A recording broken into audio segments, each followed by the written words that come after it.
U.S. Department of Energy, history made. America's bringing nuclear power plants back to life.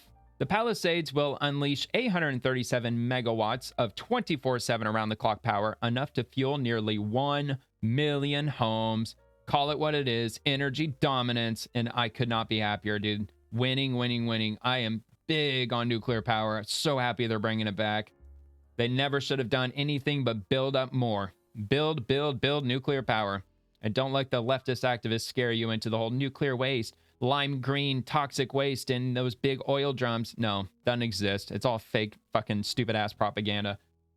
Did you know that all of the nuclear waste that's ever been generated on planet Earth, all over the place since the very beginning of nuclear energy production, and probably the same goes with nuclear weaponry, you could fit all of that nuclear waste inside a single football field just 9 feet deep. All of it, around the whole world. So take that to the bank, stick that in your pipe and smoke it. All right, so the Nuclear Regulatory Commission is considering allowing a Michigan nuclear power plant to restart after approving in July its first such plant resumption with Palisades nuclear plant to increase U.S. energy output for data centers. So not to be confused with the Pacific Palisades. The NRC held a series of public meetings from July 31st through August 6th to gather feedback about enabling a restart of a former 3 Mile Island Unit 2 that permanently stopped operating after 40 years in September 2019. The Crane Clean Energy Center, this reactor is now called the Christopher M. Crane Clean Energy Center and is licensed by Constellation Energy Generation, a unit of Baltimore-based Constellation Energy Corp. Last year, Constellation Energy Generation expressed an interest to bring back the nuclear power plant to operational status. This is only the second time a permanently closed nuclear power plant has attempted to return to operation. These restart efforts, if they meet NRC requirements, could significantly contribute to the country's energy needs in the years ahead, the NRC said in a July 21 notice. Yeah, it definitely would, because it takes years to build these things. All those tubes, all those pipes, all those water channels, everything that goes into building a nuclear power plant. All that electricity, all that steam. It takes a while to build those things, man. In September 2024, Constellation announced it signed a 20-year agreement with Microsoft to purchase carbon-free energy from the plant for its data centers. At the time, Constellation noted in a press statement that a restart would require the NRC approval, new permits from state and local agencies, and a comprehensive safety and environment review. To prepare for the restart, significant investments will be made to restore the plant, including turbine, generator, main power transformer, and cooling and control systems, Constellation stated then. Additionally, through a separate request, Constellation will pursue license renewal that will extend plant operations to at least 2054. Constellation bought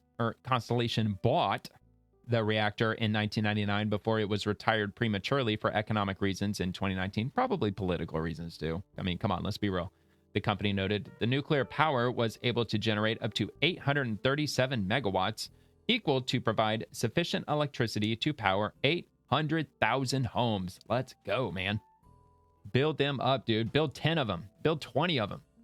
Just probably don't need them all in one place. All right, so anyway, it goes on from there. I'll just leave it at that. Looks like, hold on just a second. Okay, so yeah, it looks like they're going to get some help from the federal government, the Palisades nuclear plant, maximum $1.5 billion loan guarantee. And again, before you start freaking out, it doesn't say grant here, it says loan. So they are going to be paying it back. And also don't forget that nuclear energy is the highest return on investment of any type of energy, as far as I understand. Hydroelectric is possible too, but I still think that actually nuclear energy, it has a higher return on investment, probably because it can produce more power.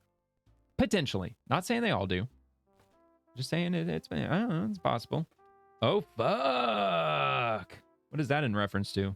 I'm gonna... Oh. Almost got me. Almost got him. Uh-oh. Restarting Palisades proves America First energy policy works, reviving nuclear plants crushed by decades of bureaucratic rot. The big, beautiful bill turbocharges the momentum, redirecting $1.6 trillion from globalist slush funds to strategic energy dominance, while CBO drones hyperventilate about deficits and so on and so forth. You know, whatever. You can pause and read it for yourself if you like. All right, so I'm just going to head on to the next one. Proton fusion now. Solid state batteries too. We could benefit from that. although that's kind of more on the renewable energy side of things. EVs and whatnot.